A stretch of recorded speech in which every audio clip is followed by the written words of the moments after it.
કરું સારું ઓન છે. ટ્રાયલ નથી લેવાના, હું લઈશ ટ્રાયલ, તમારે નહીં લેવાના.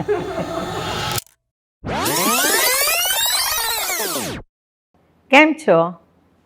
Mrs Hina Gautam this side. આમ તો તમે મને જાણો છો, હું તમને બધાને જાણું છું.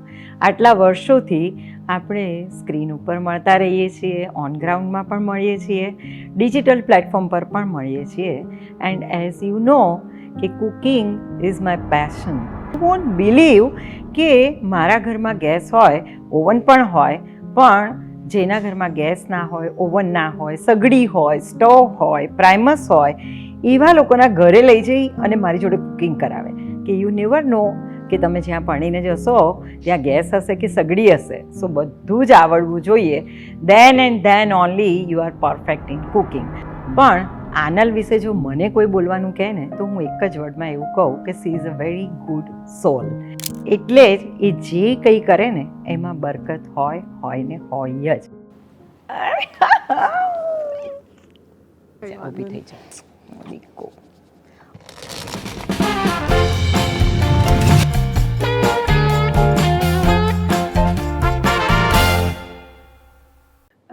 પહેલી વાર કોમ્પિટિશનમાં રેસીપી લઈને આવી એ તો બરાબર છે. પછી રસોઈ શોમાં પણ ઢગલાબંધ રેસીપી લઈને આવી એ પણ બરાબર છે. અને પછી સિક્રેટ કિચનની રેસીપીઝ લઈને આવી રેસ્ટોરન્ટ થ્રુ, બરાબર. અને એનાથી આગળ તે સૌથી સારું કામ જે કર્યું ને કે જે લોકો સિક્રેટ કિચન સુધી પણ ના પહોંચી શકે ને એ લોકો secret kitchen food at home ખાઈ શકે એવું તે જે પ્રોડક્ટ લોન્ચ કર્યું ને TSK ગ્રેવેસ, એ બહુ જ સારું કામ કર્યું સાચે જ. સો આજે આપણે શું બનાવવાના છે? છુંદો. ઓલ ટાઈમ ફેવરિટ બધાના છોકરાઓ માટે. પૂરી અને છુંદો, થેપલા અને છુંદો, રોટલી અને છુંદો. Yes yes. સો સૌથી પહેલી વાત એ કે છુંદો એવી વસ્તુ છે એના માટે એક સ્પેસિફિક કેરી જ વપરાય છે. આનું નામ ખબર છે? ગેસ તો કર, ખબર હશે. રાજાપુરી કેરી છે. રાજાપુરી કેરીનો છુંદો આખું વર્ષ સરસ રહે છે. ઘણા લોકો તોતાપુરીનો બનાવતા હોય પણ એ આખું વર્ષ ના રહે. બીજી કોઈ તમે દેશી કેરી લો તો એમાં પણ તમને જે ટેસ્ટ ખાટો મીઠો બેલેન્સ થવો જોઈએ ને એ ના થાય. સો રાજાપુરી કેરી લેવાની છે, એને સરસ રીતે ધોઈ નાખવાની છે. ધોઈ અને પછી એને છાલ ઉતારો ને તો જાડી છાલ ઉતારવાની, પાતળી પાતળી નહીં. એટલે ઉપરની જાડી છાલનું એક લેયર નીકળવું છે. અને પછી એને જે મમ્મી કે દાદીની છીણી હશે ને એનાથી, અત્યારના ગ્રેટર નથી લેવાના, ચીઝ ગ્રેટર નહીં, પનીર ગ્રેટર નહીં, નહીં તો એટલું ઝીણું પડશે. હા. અને જ્યારે તું છીણે ને તો એને આમ નથી કરવાનું, એને વન વે છીણવાનું છે. એક ઘસરકામાં આ રીતે, એટલે એનું લાંબુ છીણ પડવું જોઈએ. હવે એ પ્રોસેસ તો મેં કરીને રાખ્યો છે, તને બહુ મહેનત ના પડે ને એટલા, બરાબર.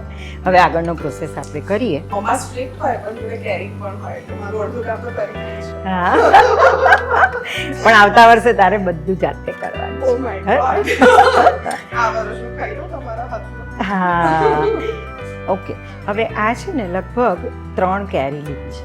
એટલે 3 કેરી એટલે રાજાપુરી કેરી તમે મીડિયમ ફળ લો ને તો 250 ગ્રામનું એક ફળ, એટલે આપણે 3 કેરી લીધી છે. લગભગ 700 ગ્રામ જેટલી કેરી છે.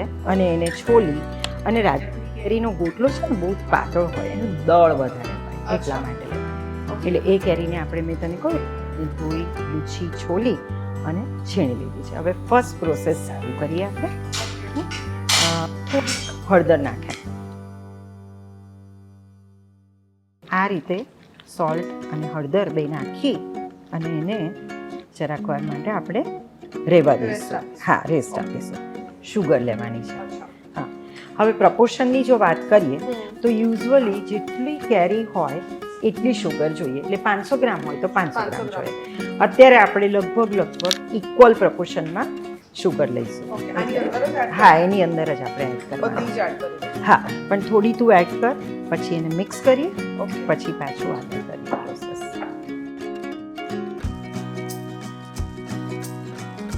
સો સરસ રીતે આ રીતે એને મિક્સ કરી લેવાનું. હવે એની ઉપર બીજી એડ કરવાનું.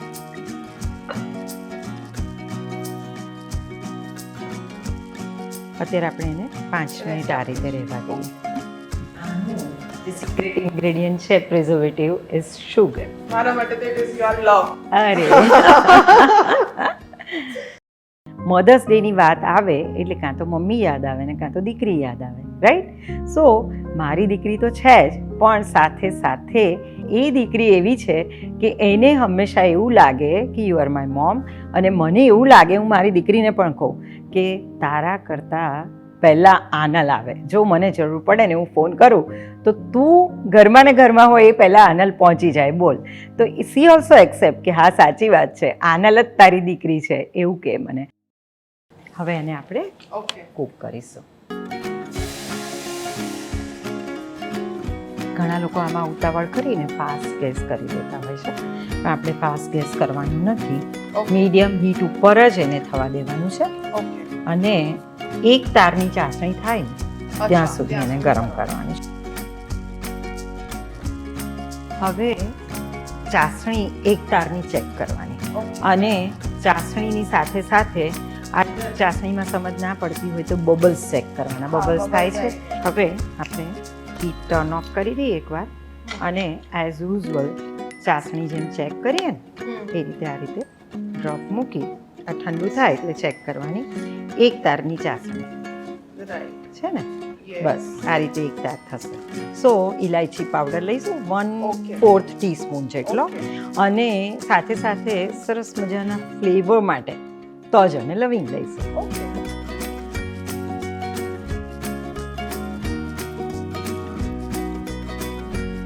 હવે છે ને એની જે ગરમી હતી એ નીકળી ગઈ છે, વરાળ નથી નીકળી રહી, એવો ઠંડો થયો છે રૂમ ટેમ્પરેચર જેટલો, એટલે એની અંદર સરસ મજાનું કલર, ફ્લેવર, ટેસ્ટ માટે Kashmiri red chilli powder. Yes. હવે આજે મેં તને જેટલી ઇન્સ્ટ્રક્શન ને ટિપ્સ આપી છે ને, તું 1 વર્ષ પછી પણ ભૂલવાની નથી. એ તો for sure છે. આઈ એમ શ્યોર. આમ પણ તમારી એક પણ ટીપ હું આ દિવસ સુધી નથી ભૂલી. રાઈટ. હું જ ટેસ્ટ કરાવું as you. please. Yes. Thepla સાથે તો બરોબર, પણ કોઈ પણ વસ્તુનો એક પ્યોર ટેસ્ટ હોય ને, પહેલા ફૂંક મારીને લેજે, સેજ ફૂંક મારજે. ભાવ્યો? બહુ જ એટલે બહુ જ સરસ છે. સારું. હવે નેક્સ્ટ લાગતો જ નથી કે ગેસ પર કુક થયેલો છે. જેમ પહેલા મારા નાની જ્યારે છુંદો મોકલાવતા હતા ને, તો આવી જ રીતે અઠવાડિયા સુધી કહેવાય ને કે તડકા છાંયડા વાળો એવો બનાવતા હતા. પણ આ બી કહેવાય ને કે મતલબ ટેસ્ટમાં જોવા જઈએ તો કોઈ ફરક સરસ જ હોય, આ જ રીતે બની જ શકે.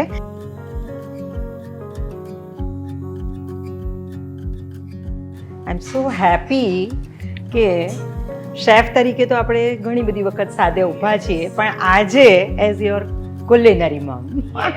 Always. That is the કહેવાય ને કે biggest thing. Yes. Thank you.